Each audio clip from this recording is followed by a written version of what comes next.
இந்த கடவுளிடம் இதை மட்டும் கேளுங்கள்.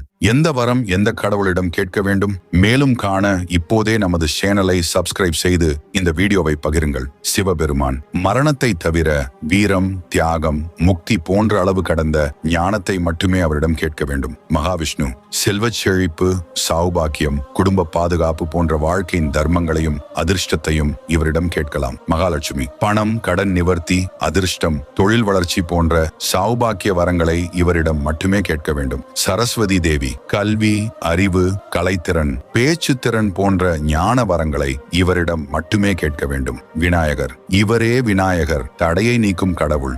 எந்த ஒரு புதிய செயல் தொடங்கும் போதும் இவரிடம் வெற்றி கேட்க வேண்டும். முருகப்பெருமான் தைரியம், உக்கிரசக்தி, எதிரிகளை வெல்லும் ஆற்றல் மற்றும் கல்வியில் கவனம் ஆகியவற்றை இவரிடம் கேட்கலாம். அனுமன் சக்தி, உடல் ஆரோக்கியம், பயமின்மை மற்றும் ஒரு பணியில் வெற்றி காணும் திறன் ஆகியவற்றை இவரிடம் கேட்க வேண்டும். ஒவ்வொரு